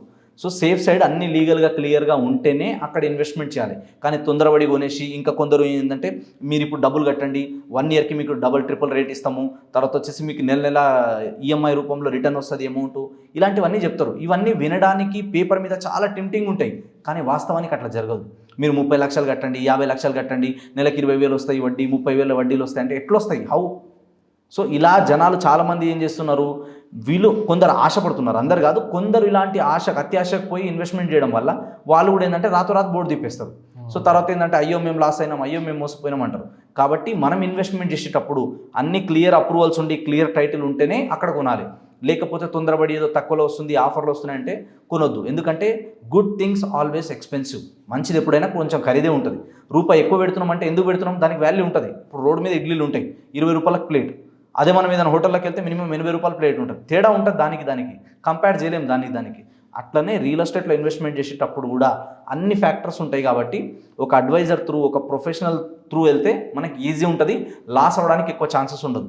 కానీ ఎవరో ఏదో చెప్తున్నారని ఏదో అడ్వర్టైజ్మెంట్లు చూసి ధనధనం మనం ఉరికినాం అనుకోండి, రేపటి రోజు మనం ఇబ్బందులు పడాల్సి వస్తుంది. ఎందుకంటే ఒక వ్యక్తి తన రూపాయి కష్టార్జితం ఎంతో సంవత్సరాల నుంచి తినక ఏదో అడ్జస్ట్మెంట్ అయ్యాక నచ్చినవన్నీ కూడా కాంప్రమైజ్ అయిపోయి రూపాయి కష్టపడి దాచుకుంటాడు. ఇంకోటి ఏంది, ఆయన ఎలిజిబిలిటీ ఉంటే ఇక్కడ నుంచి లోన్ తెచ్చుకుంటాడు, లేదా గోల్డ్ అమ్మో, లేదా చిట్టీలు తీసుకోను, ఇలాంటివన్నీ రూపాయి జత చేసి పెడుతున్నప్పుడు జాగ్రత్త వహించడం చాలా ఇంపార్టెంట్. మోసం చేయాలనుకునేటోళ్ళు ప్రతి ఇండస్ట్రీలో ఉంటారు. కాబట్టి మోసపోకుండా ఉండాలంటే మనం జాగ్రత్త ఉండాలి. మనం జాగ్రత్తలు తీసుకుంటే ఖచ్చితంగా సేఫ్ ఉంటుంది, సెక్యూర్ ఉంటుంది, ఎలాంటి ఇబ్బందులు ఉండవు. లేకపోతే అది రిజిస్ట్రేషన్ అవ్వనంత వరకు, అది రిజిస్ట్రేషన్ మన పేరు మీద కాలేదంటే ఎప్పుడైతుందో, ఇలాంటివన్నీ ఉంటాయన్నమాట. కాబట్టి ఈఎంఐలలో కొనేటప్పుడైనా, ఫ్రీలాన్స్లలో కొనేటప్పుడైనా సరే కొంచెం జాగ్రత్తలు మనం చూసుకోవాలి. మీకు తెలియదు అన్నప్పుడు తెలిసిన వాళ్ళతో సజెషన్ తీసుకొని వెళ్తే బాగుంటుంది. కొంచెం ఫీజు ఛార్జ్ చేస్తారనో, కొంచెం ఏదైనా అమౌంట్ అడుగుతారేమో అని చెప్పి ఆలోచించొద్దు. ఎవరైనా సరే పని చేస్తున్నప్పుడు రూపాయి ఛార్జ్ చేస్తారు, కానీ దానికి వాల్యూ కూడా యాడ్ చేస్తారు. కాబట్టి ఇది కూడా మనం ఫ్యాక్టర్ని కన్సిడర్ చేసి ఇన్వెస్ట్మెంట్ చేస్తే అద్భుతంగా ఉంటుంది. సరే, అయితే ఇప్పుడు గవర్నమెంట్ చేంజ్ అయిన తర్వాత తెలంగాణలో కొద్దిగా రియల్ ఎస్టేట్ బాగా డల్ అయిపోయిందని, లేకపోతే పడిపోయిందని ఇట్లా రకరకాల టాక్స్ వస్తున్నాయి. ఈవెన్ ఏపీలో అమరావతి క్యాపిటల్ అయిన తర్వాత కూడా ఆ ఎఫెక్ట్ హైదరాబాద్ మీద చాలా ఉంటుంది. అంటే ఇక్కడ ఇన్వెస్టర్లు అందరూ కూడా అమరావతికి వెళ్ళిపోతారు అనేది ఒకటి బాగా నడుస్తుంది. నిజంగా ఏం జరుగుతుంది Hyderabad real estate? So Hyderabad real estate, Amaravati real estate, first of all దీనికి కంపారిజనే లేదు. ఎందుకంటే హైదరాబాద్ ఈజ్ హైదరాబాద్. ఎందుకంటే హైదరాబాద్ ఇప్పుడు నిన్న మొన్న రాజధాని కాదు. హైదరాబాద్ 60 ఏళ్ళ నుంచి ఉంది. Hyderabad is well developed city already. Amaravati అనేది మొన్ననే కొత్త బేబీ, అది అవునా కదా. అనౌన్స్మెంట్ అయింది, వర్క్ స్టార్ట్ అయింది, మొత్తం రిజల్ట్ చేంజ్ అయిపోయింది ఇప్పుడు 19లో. కానీ ఇప్పుడు 24లో మళ్ళీ అదే గవర్నమెంట్ వచ్చిన తర్వాత మళ్ళీ ఒక కొత్త హోప్ వచ్చింది. ఏంటంటే ఖచ్చితంగా అమరావతిని క్యాపిటల్ సిటీ చేస్తామని చెప్పి, డెవలప్మెంట్ చేస్తామని చెప్పడం వల్ల మళ్ళీ అక్కడ రియల్ ఎస్టేట్ పుంజుకుంది. ఏదైనా సరే గవర్నమెంట్ మారినప్పుడు, ఏదైనా అనౌన్స్మెంట్ వచ్చినప్పుడు రియల్ ఎస్టేట్ పుంజుకోవడం చాలా కామన్, న్యాచురల్. అది ఇప్పుడు అమరావతి అనేది ఇప్పుడిప్పుడే స్టార్ట్ అయింది. కాబట్టి అమరావతి సరౌండింగ్ ఏరియాలో డెవలప్మెంట్ ఖచ్చితంగా జరుగుతుంది, బాగుంటుంది. కానీ ఇప్పటికిప్పుడే అమరావతి హైదరాబాద్ని బీట్ చేసేంత అయితే ఉండదు. కాబట్టి హైదరాబాద్కున్న డెవలప్మెంట్ హైదరాబాద్కు ఉంటాయి. అఫ్కోర్స్ మీరు అన్నట్టు హైదరాబాద్లో పెట్టుబడి పెట్టాలనుకున్న వాళ్ళు కొందరు అక్కడ అమరావతికి వెళ్తారు. ఎందుకు వెళ్తారు అంటే, ఇప్పుడు నేను పుట్టి పెరిగిన నెల, ఫర్ ఎగ్జాంపుల్ నాది అమరావతి అనుకోండి, మాది ఏపీ, మా ఏపీలోనే కొంచెం ల్యాండ్ కొనుక్కుందాం, అక్కడ కూడా డెవలప్మెంట్స్కి స్కోప్ ఉంది కదా అంటారు. సో ఎప్పుడైనా కానీ ఒక పొలిటికల్ లీడర్, మరీ ముఖ్యంగా ఆయన ఒక ఏరియాని డెవలప్మెంట్ చేయాలన్నప్పుడు ఒకటి ఏంటంటే, ఫస్ట్ ఆయనకి ఎబిలిటీ ఉండాలి. ఇప్పుడు చంద్రబాబు నాయుడు గారు అంటే అందరూ ఏమంటారు, ఈయన విజన్ ఉన్న లీడరు, 2020 అన్నప్పుడు చాలామంది నవ్వుకున్నారు. బట్ అది రియాలిటీలో జరిగింది. ఇక్కడ హైదరాబాద్ ఏ విధంగా డెవలప్మెంట్ అయింది అనేది ఆయనకంటూ ఒక మార్క్ క్రియేట్ చేసి చూపించారని. అదేవిధంగా ఇప్పుడు నెక్స్ట్ ఏంటంటే, మళ్ళీ ఇక్కడ ఏపీలో కూడా ఆయన సీఎం అయ్యారు. సో ఈయన కూడా డెవలప్మెంట్కి ఎక్కువ స్కోప్ ఉంది, ఇప్పుడు ఎక్కువ మంది ఇన్వెస్టర్లను తీసుకొచ్చి ఇక్కడ డెవలప్మెంట్ చేస్తారు, సో స్కోప్ ఉంది అని చెప్పి కూడా చాలామంది అక్కడ ఒక హోప్తో ఉన్నారు. డెఫినెట్గా అవుతుంది. కాబట్టి కొందరు ఇన్వెస్టర్ ఇక్కడ వచ్చే 5-10% ఇన్వెస్ట్మెంట్ అక్కడ వెళ్తే తప్ప, హైదరాబాద్ అనేది మనకు ఆంధ్రప్రదేశ్తోనో, కర్ణాటకతోనో, మహారాష్ట్రతోనో పోటీపడే సిటీ కాదు. హైదరాబాద్ అనేది ఇంటర్నేషనల్ మార్కెట్తో పోటీపడే సిటీ, గ్లోబల్ సిటీగా డెవలప్మెంట్ అవుతున్న సిటీ. కాబట్టి హైదరాబాద్ అంత రేంజ్లో డెవలప్మెంట్ అవ్వాలంటే అమరావతికి టైం పడుతుంది. కానీ అమరావతి చుట్టుపక్కల ఒక 30 నుంచి 50 కిలోమీటర్ రేడియస్లో కూడా land values, market value, appreciation అనేది పెరుగుతుంది. కాకపోతే దీంట్లో పెరిగినంత అండ్ ఇప్పుడు ఇమ్మీడియట్గా అమరావతి ఎఫెక్ట్ మొత్తం తెలంగాణ మీద పడేంత అయితే ఏముండదు. హైదరాబాద్లో డెవలప్మెంట్ స్కోప్ ఉంది, హైదరాబాద్లో మంచి ఆపర్చునిటీస్ ఉన్నాయి, హైదరాబాద్లో మనకి ఐటీ ఉంది, హైదరాబాద్లో వచ్చేసి మనకి కంఫర్టబుల్ లివింగ్ ఉంది, కాస్ట్ ఆఫ్ లివింగ్ తక్కువ ఉంది, హైదరాబాద్లో అన్ని రకాల ఎమ్యూనిటీస్, ఫెసిలిటీస్ ఉన్నాయి. ఏ ప్రాంతం వాళ్ళైనా హైదరాబాద్లో ఉండొచ్చు, ఏ లాంగ్వేజ్ మాట్లాడే వాళ్ళైనా హైదరాబాద్లో ఉండొచ్చు. ఇలా చాలా ఫ్యాక్టర్స్ ఉన్నాయన్నమాట. అమరావతి ఏంటంటే ఇప్పుడిప్పుడే డెవలప్మెంట్ అవుతుంది. అంత లెవెల్లో డెవలప్మెంట్ అవ్వడానికి టైం పడుతుంది. కాబట్టి అమరావతికి హైదరాబాద్కి కంపారిజన్ లేదు. అక్కడ కొనే వాళ్ళు అక్కడ మార్కెట్ ఉంటుంది, ఇక్కడ మార్కెట్ ఇక్కడ ఉంటుంది. ఏ ఏరియా కూడా డెవలప్మెంట్ అయితే ఇంకో ఏరియాకి అంత పెద్ద ఎఫెక్ట్ ఏమి ఉండదు. పక్కనే ఉంటే ఎఫెక్ట్ పడుతుంది. ఏపీ అనేది ఏపీదే, హైదరాబాద్దే తెలంగాణది. ఇక్కడ ఏంటంటే మనకి అన్ని ఫెసిలిటీస్ ఉన్నాయి, ఆల్రెడీ డెవలప్మెంట్ అయింది. కాబట్టి ఇక్కడ ఆల్రెడీ ఎక్కువ మంది వచ్చి ఉన్నారు, ఇక్కడ ఉండడానికి ఇష్టపడతారు. ఇప్పుడు అక్కడ వెళ్ళి ఉండాలంటే ఇంకొక ప్రాబ్లం ఏంటంటే స్టెబిలిటీ కూడా ఉండాలి. మళ్ళీ 5 సంవత్సరాల తర్వాత ఇంకో గవర్నమెంట్ మారిపోయింది అనుకోండి, మళ్ళీ రియల్ ఎస్టేట్ పరిస్థితి ఏదో అవుతుంది ఇక. అందుకనే నెక్స్ట్ కూడా ఏదైనా ఒక గవర్నమెంట్ మినిమం 10 సంవత్సరాలు. ఇలా హైదరాబాద్ ఇంత బాగా డెవలప్మెంట్ అయిందంటే 10 సంవత్సరాలు కేసీఆర్ అనే ఒక వ్యక్తి ఉన్నారు కాబట్టి అయింది. అంటే ఒక స్టాండర్డ్ గవర్నమెంట్ ఉండాలి. ఏదైనా డెవలప్మెంట్ చేయాలి, డెసిషన్ తీసుకోవాలంటే 5 ఏళ్ళలా కాదు. కాబట్టి అక్కడ కూడా ఒక 5 నుంచి 10 ఏళ్ళు ఒక గవర్నమెంట్ స్టాండర్డ్గా నిలబడగలిగితే, వాళ్ళు డెవలప్మెంట్ అంటే కులాలకి, మతాలకి, ప్రాంతాలకు అతీతంగా నేను డెవలప్మెంట్ చేయాలని డిసైడ్ అయిపోతే ఖచ్చితంగా ఆ ఏరియా డెవలప్మెంట్ అవుతుంది. కానీ 10 ఇయర్స్ టైం పడుతుంది దానికి. అట్లా ఒక ఏరియాకి 10 ఇయర్స్ విజనరీ లీడర్ ఉండాలి, ఎబిలిటీ కూడా ఉండాలి. వాళ్ళకి విజన్ ఉండాలి, ఎబిలిటీ ఉండాలి, అండ్ స్టెబిలిటీ కూడా ఉండాలి. ఒక 10 సంవత్సరాల స్టెబిలిటీ ఉంటే గవర్నమెంట్ కనుక ఖచ్చితంగా గ్రోత్కి స్కోప్ అయితే ఉంటుంది. అయితే ఇప్పుడు మనకి 4 మేజర్ హైవేస్ ఉన్నాయి తెలంగాణలో. ఒకటి Warangal highway, Bengaluru highway, Sangareddy, next ఇటు మేడ్చల్ హైవే. ఈ మేజర్గా మనం చూస్తుంటాం ఎక్కువ. మనకి ఇటువైపు అంటే ఈ వరంగల్ హైవే గురించి, వరంగల్ హైవేలో ఉన్న డెవలప్మెంట్స్ గురించి మీరేం చెప్తారు? అంటే ఎలా ఉన్నాయి అక్కడ డెవలప్మెంట్స్? అంటే అక్కడ ల్యాండ్ ప్రజెంట్ ఉన్న సిచ్యువేషన్లో ఎవరైనా పోయి ప్లాట్లు అవి కొనుక్కోవచ్చా?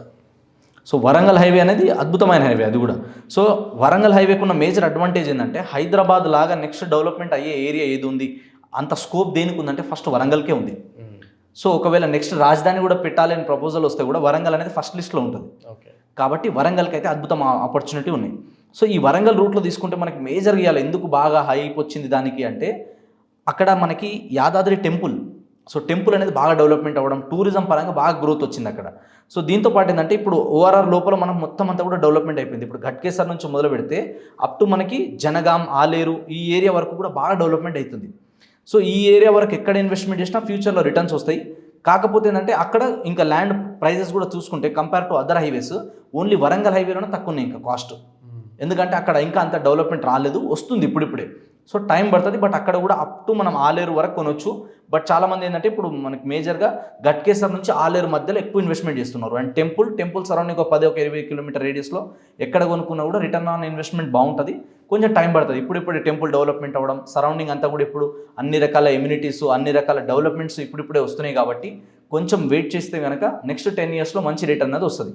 కాబట్టి వరంగల్ హైవేలో అప్ టు మనకి ఆలేరు వరకు ఇప్పుడు కొనొచ్చు. నెక్స్ట్ వచ్చేసి మనకి మీరు సంగారెడ్డి అన్నారు. సంగారెడ్డి అంటే ముంబై హైవే. ముంబై హైవేలో జహీరాబాద్ వరకు కొనవచ్చు. జహీరాబాద్ వరకు ఆల్రెడీ మనకి మంచి కనెక్టివిటీస్ ఉన్నాయి. ప్లస్ జహీరాబాద్ వరకు ఇంకోటి ఏంటంటే ఎంప్లాయ్మెంట్ ఎక్కువ ఉందన్నమాట ఇక్కడ.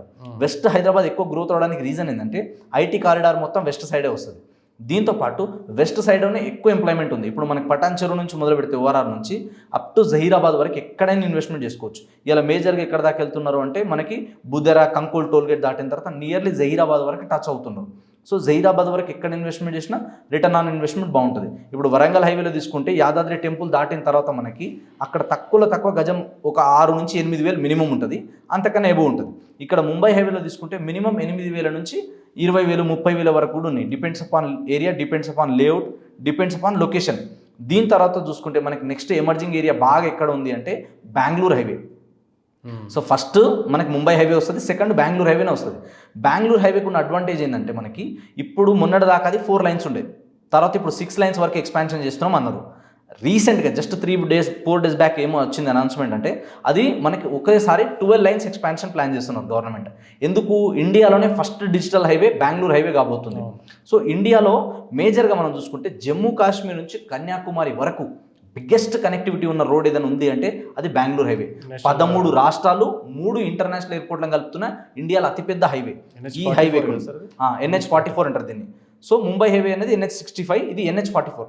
సో ఈ హైవేకు ఉన్న మేజర్ అడ్వాంటేజ్ ఏంటంటే మనకి దీంతో పాటు ప్యారలల్గా రైల్వే స్టేషన్ ఉంటుంది, రైల్వే ట్రాక్ ఉంటుంది, అప్ టు బెంగళూరు వరకు ఉంటుంది. దీంతో పాటు మనకి ఎయిర్పోర్ట్స్ కూడా 3 ఇంటర్నేషనల్ ఎయిర్పోర్ట్స్ ఉన్నాయి ఇదే హైవేని బేస్ చేసుకొని. కాబట్టి ఈ రూట్లో ఎక్కువ డెవలప్మెంట్కి స్కోప్ ఉంది. ఎందుకు అంటే ఇక్కడ మనకి శంషాబాద్ వరకు తీసుకుంటే ఆల్రెడీ లోపలంతా డెవలప్ అయిపోయింది. ఓఆర్ఆర్ నుంచి ఇప్పుడు నెక్స్ట్ ఏంటంటే మనకి ఒక 12 కిలోమీటర్ రేడియస్ అంతా కూడా బయో కన్జర్వేషన్ జోన్ ఉంటుంది, 111 ఈ 111 దాటిన తర్వాత మేజర్గా తిమ్మాపూర్ నుంచి మొదలు పెడితే మనము తిమ్మాపూర్ నుంచి జడ్చర్ల దాటి కూడా నెక్స్ట్ మనకి ఎక్కడ దాకా అంటే భూత్పూర్ వరకు వెళ్ళే ప్లానింగ్ ఉంది. నెక్స్ట్ ఇక్కడ సైడ్ చూసుకుంటే అప్ టు మహబూబ్ నగర్ వరకు, నెక్స్ట్ ఇక్కడ సైడ్ చూసుకుంటే కల్వకుర్తి, ఆమన్గల్వర్ ఈ ఏరియా అంతా కూడా బాగా డెవలప్మెంట్కి ఎక్కువ స్కోప్ ఉంది. కాబట్టి బెంగళూరు హైవేలో మరీ ముఖ్యంగా ఇప్పుడు ఎక్కువ మంది ఎక్కడ దాకా ఇన్వెస్ట్మెంట్ చేస్తున్నారంటే జడ్చర్ల. తిమ్మాపూర్ నుంచి మొదలు పెడితే జడ్చర్ల వరకు ఎక్కడ ఇన్వెస్ట్మెంట్ చేసినా కూడా ఫ్యూచర్లో అద్భుతమైన రిటర్న్స్ వస్తాయి. దీని తర్వాత శ్రీశైలం హైవే అంటే కడ్తాల్, ఆమన్గల్, దీని తర్వాత కల్వకుర్తి వరకు స్కోప్ ఉంది, ఇక్కడ ఇన్వెస్ట్మెంట్ చేయొచ్చు. ఆ తర్వాత విజయవాడ హైవే ఉంది. సో విజయవాడ హైవేలో తీసుకుంటే మనకి చౌటుప్పల్ దాటిన తర్వాత కూడా ఇంకో 20 కిలోమీటర్ల వరకు స్కోప్ ఉంది. బట్ మేజర్గా ఇవాళ ఏం చేస్తున్నారంటే చౌటుప్పల్ వరకు ఇన్వెస్ట్మెంట్ చేస్తున్నారు. అక్కడ HMDAలో, DTCPలో కొంటున్నారు జనాలు. ఎందుకు అంటే అక్కడ కూడా మనకి రోడ్స్ అన్నీ వైడ్ అవుతున్నాయి, ప్రతి హైవే వైడ్ అవుతుంది. సో దీనివల్ల ట్రాన్స్పోర్టేషన్ అనేది ఈజీ అవుతుంది. ప్లస్ సిటీకి ఇవన్నీ కూడా దగ్గర లొకేషన్స్, పెద్ద దూరం కాదు, 1 అవర్ డ్రైవ్లో రావచ్చు అన్నీ కూడా. ఇది ఒక మేజర్ అడ్వాంటేజ్గా చెప్పుకోవచ్చు. దీని తర్వాత రీసెంట్గా ఇంకోటి ఏంటంటే ఇప్పుడు మనకి సీఎం రేవంత్ రెడ్డి గారు సంబంధించిన నియోజకవర్గం ఏదైతే ఉందో కొడంగల్. సో ఈ రూట్ కూడా అప్ టు వికారాబాద్ వరకు కూడా బాగా డెవలప్మెంట్కి స్కోప్ ఉంది. సో ఎక్కువ మంది ఏంటంటే ఇలా కొడంగల్ వరకు బేస్ చేసుకొని కూడా చాలామంది ఇన్వెస్ట్మెంట్ చేస్తున్నారు. సో ఇక్కడ కూడా ఏంటి అంటే మనకి మొయినాబాద్ చుట్టుపక్కల 111 ఉండడం వల్ల 111 దాటిన తర్వాత ఫ్రీ జోన్లో ఎక్కువ మంది ఇన్వెస్ట్మెంట్ చేస్తున్నారు. లైక్ చెవేళ్ళ నుంచి ఇంకా ముందుకి పరిగి వరకు ఎక్కువ ఇన్వెస్ట్మెంట్ చేస్తున్నారు అనమాట. సో ఈ రూట్లో కూడా ఫ్యూచర్లో రిటర్న్స్ అనేది బాగుంటాయి. ఇంకా వేరే అదర్ హైవేస్ తీసుకుంటే ఏంటంటే ఇక్కడ మనకి కంటోన్మెంట్ ఏరియాస్ ఎక్కువ ఉన్నాయి అనమాట. లైక్ నార్త్ సైడ్ తీసుకుంటే సో అందుకని షామీర్పేట ఆ చుట్టుపక్కల కొంచెం డెవలప్మెంట్స్ తక్కువ ఉంటాయి. ఈ హైవేలో ఇక్కడ డెవలప్మెంట్ అయినంతగా అక్కడ డెవలప్మెంట్ లేదు, అది వాస్తవం అది. అందుకని చెప్పేసి ఎక్కువ మంది జనాలు ఇక్కడ ఇన్వెస్ట్మెంట్ చేస్తున్నారు. కాబట్టి ఈ రూట్లో ఇప్పుడు నేను చెప్పిన ఏ హైవేలలో ఇన్వెస్ట్మెంట్ చేసినా కూడా నెక్స్ట్ 10 yearsలో అద్భుతమైన రిటర్న్స్ అనేది వస్తాయి. సో మరీ ముఖ్యంగా అంటే ఇప్పుడు Mumbai highway, Warangal highway, Bengaluru highway ఇవి అయితే ఉన్నాయో ఇవి అనేది గ్యారంటీ గ్రోత్ అనమాట. కాకపోతే టైం పడుతుంది. ఇప్పుడు ఈ ఏరియాలో కూడా మొన్నటిదాకా తక్కువ ఉన్న ప్రైజెస్ కూడా ఇప్పుడు పెరిగినాయి, నెక్స్ట్ ఇంకా పెరగబోతున్నాయి. సో ఇంకా రోడ్ వైడ్ అవుతుంది అన్నప్పుడు ఖచ్చితంగా ఏమవుతుంది, ఎక్కువ మంది ఇన్వెస్టర్స్ వస్తారు. ఇంత పెద్ద రోడ్లు ఉండడం, ఇన్ని రకాల డెవలప్మెంట్స్ ఉన్నప్పుడు గ్రోత్కి ఖచ్చితమైన స్కోప్ ఉంటుంది. సార్ ఇంకోటి ఇప్పుడు ఈ 12 lane అన్నారు కదా బెంగళూరు హైవే, ఇది కొంతమంది ఏమో అవును అంటున్నారు, కొంతమంది కాదంటున్నారు. ఇది క్లారిటీగా చెప్పండి ఒకసారి. ఇది న్యూస్ నిజమేనా లేకపోతే ఏదైనా ఫాల్స్ న్యూస్ బయటకు వచ్చిందా అనేది ఒక డౌట్. సార్ ఏదన్నా ఉంటే ఏంటంటే గవర్నమెంట్ అంత అఫీషియల్గా బయటకు చెప్పరు. 12 lanes ఎందుకు ఎక్స్పాండ్ చేయాలంటే ఆ హైవేకు ఉన్న, ఇప్పుడు మీకు చెప్పాను ఆల్రెడీ, జమ్మూ కాశ్మీర్ నుంచి కన్యాకుమారి వరకు కనెక్టివిటీ ఉంది. వేరే హైవేస్ అంటే వస్తాయి రావా అని డౌట్ పెట్టుకోవచ్చు మనం కూడా. ఆ హైవేకి ఏంటంటే ఆల్రెడీ స్కోప్ ఉంది. ఇప్పుడు రీజనల్ లింక్ రోడ్ ఒకటి వస్తుంది. ఇప్పుడు అవుటర్ రింగ్ రోడ్ లాగా రీజనల్ రింగ్ రోడ్ రావడం ఒక మేజర్ అడ్వాంటేజ్. బెంగళూరు హైవేలో కూడా అక్కడ కూడా కనెక్టింగ్ ఉంటుంది. దీని తర్వాత ఏంది, ఈ రూట్లో మనకి ఏంటంటే ఇక్కడ నుంచి మనం బెంగళూరు వరకు ఈజీగా వెళ్ళిపోవచ్చు. ఎక్కువ ఎంప్లాయ్మెంట్ ఆపర్చునిటీస్ ఉన్నాయి, ఎక్కువ స్కోప్ ఉంది, పైగా ఎక్కువ ట్రాన్స్పోర్టేషన్ జరుగుతుంటుంది ఈ రూట్లో. సో ఇప్పుడు ఇంకోటి ఏంటంటే ఇప్పుడు ఇక్కడ మనకి ఏపీకి కావచ్చు, తర్వాత వచ్చేసి తెలంగాణ, మనకి నెక్స్ట్ వచ్చేసి కర్ణాటక, ఈ మూడిటికి కూడా ఎక్కువ అడ్వాంటేజ్ ఉంది దీనివల్ల. దాదాపు ఒక 600 kilometers వస్తుంది ఇది. మనకి తెలంగాణలో తక్కువ ఉంది, ఇంకా ఏపీలో 200 ప్లస్ కర్ణాటక, ఇవన్నీ కలిపి కూడా ఎక్కువ డెవలప్మెంట్కి స్కోప్ ఉంది. ఇప్పుడు నాట్ ఓన్లీ ఇప్పుడు ఈ ఏదైతే NH-44 ఎక్స్పాన్షన్ అవ్వడం వల్ల ఓన్లీ తెలంగాణ హైదరాబాద్కే కాదు, మొత్తం పైనుంచి కింది వరకు అందరికీ ఆపర్చునిటీస్ ఉంటాయి. 13 రాష్ట్రాల వాళ్ళకి దీనివల్ల ప్లస్ అయ్యే ఛాన్సెస్ ఉంటాయి. కాబట్టి ఖచ్చితంగా వస్తుంది. గవర్నమెంట్ అన్నప్పుడు కొంచెం లేట్ అవ్వచ్చు, బట్ రావడానికి టైం పడుతుంది. కానీ ఒక్కసారి వాళ్ళు అనౌన్స్మెంట్ చేసిన తర్వాత, ల్యాండ్ ఎక్విజిషన్ చేసిన తర్వాత 5 సంవత్సరాలు కాకపోతే 10 సంవత్సరాలకు అవుతుంది. కాకపోతే ఖచ్చితంగా అవుతుంది, బట్ అంతవరకు మనం వెయిట్ చేయాలి. కానీ ఇప్పుడు చెప్పారు కదా ఇమ్మీడియట్గా అంటే ఓవర్ నైట్లో వర్క్ అయిపోదు. వాళ్ళందరి దగ్గర నుంచి ల్యాండ్ తీసుకోవాలి, దాన్ని మొత్తం మనం తెచ్చుకోవాలంటే టైం ప్రాబ్లం ఇక్కడే వస్తుంది కదా, ల్యాండ్ ఎక్విజిషన్ అనేది ప్రాబ్లం అవుతుంది కదా సెంట్రల్కి. ఖచ్చితంగా అవుతుంది. ఎందుకంటే అంత పెద్దగా వస్తున్నప్పుడు ఇంకొకటి కూడా దీనికి ఆప్షన్ ఏముంటాయంటే కొన్ని బైపాస్లు తీసుకురావడం ఇలాంటివి కూడా చేయాలి కంపల్సరీ. ఎందుకంటే కొన్నిసార్లు కొన్ని విలేజెస్కి టచ్ అవుతుంది. మొత్తం విలేజ్ తీసేయాలంటే ఇబ్బంది అవుతుంది, గవర్నమెంట్కి కొంచెం ఎక్కువ బర్డెన్ పడుతుంది. అందుకే గవర్నమెంట్ కూడా ఏం చేస్తుంది, ఎక్కడైతే మనం దీన్ని బైపాస్ లాగా తీసుకెళ్ళగలుగుతాం అలాంటి ఆపర్చునిటీస్ ఉన్నప్పుడు ఖచ్చితంగా రోడ్ని కూడా కొంచెం డైవర్ట్ చేయాల్సిందే కంపల్సరీ. అట్లా డైవర్ట్ చేసినప్పుడు ఏమవుతుంది, ల్యాండ్ కొంచెం తక్కువకి వస్తుంది గవర్నమెంట్కి ఖర్చులు తగ్గుతాయి. లేదు అనుకుంటే మధ్యలో వచ్చి అన్నీ మనం తీసుకొని పోవాలి, ఖచ్చితంగా అన్నీ క్లీన్ చేస్తూ పోవాలంటే గవర్నమెంట్కి బర్డెన్ ఎక్కువ అవుతుంది. వాళ్ళకి ల్యాండ్ ఓనర్స్కి, ల్యాండ్ లార్డ్స్కి డబ్బులు ఎక్కువ ఇవ్వాల్సి వస్తుంది. సో గవర్నమెంట్ కూడా ఏంటంటే ఇంకోటి, ఇప్పుడు నేషనల్ హైవే ఏదైనా ఎక్స్పాండ్ చేయాలన్నప్పుడు వాళ్ళకి కొంచెం అథారిటీ ఉంటుంది, ఖచ్చితంగా తీసుకోవడానికి స్కోప్ ఉంటుంది. కాబట్టి తీసుకుంటారు, కొంచెం టైం పడవచ్చు దానికి కూడా. సో అయితే మీరు చాలా కాలం నుంచి రియల్ ఎస్టేట్ బిజినెస్లో ఉన్నారు కదా, మీకు అంటే మీ దగ్గర పనిచేసే వాళ్ళు ఉంటారు, మీ కింద టీం ఉంటుంది. ఎస్. మామూలుగా మీరు ఎట్లా వీళ్ళని మోటివేట్ చేస్తుంటారు మీ కింద ఉండే టీంని, అంటే రియల్ ఎస్టేట్లో సక్సెస్ అవ్వాలంటే? ఒక స్ట్రైట్ క్వశ్చన్ ఏంటంటే, మీరు ఎవరైనా ఒక రియల్ ఎస్టేట్ బిజినెస్లో సక్సెస్ అవ్వాలంటే యాజ్ ఏజెంట్గా ఒక 5 tips చెప్పండి అంటే ఏం చెప్తారు? రియల్ ఎస్టేట్లో సక్సెస్ అవ్వాలంటే 5 tips. ఫస్ట్ ఇంపార్టెంట్ ఒక టిప్ ఏం చెప్తా అంటే, నీతిగా నిజాయితీగా నేను ఎదగాలి, నన్ను నమ్ముకొని వచ్చిన వాళ్ళు బాగుండాలనే ఫస్ట్ ఇంటెన్షన్ ఉండాలి. ఎవరిని మోసం చేయాలి, ఎవరిని చీట్ చేయాలనే ఇంటెన్షన్ ఉండొద్దు. నేను ఎదగాలి అన్నది రైట్ ఇంటెన్షన్ ఫస్ట్ ఉండాలి. ఎందుకంటే ఇంటెన్షన్ ఈజ్ ఎవ్రీథింగ్ ఫస్ట్ నన్ను అడిగితే. సెకండ్ ఏంటంటే, ఈ ఇండస్ట్రీలోకి వచ్చిన తర్వాత మనం సక్సెస్ కావాలంటే ఓవర్ నైట్లో సక్సెస్ రాదు.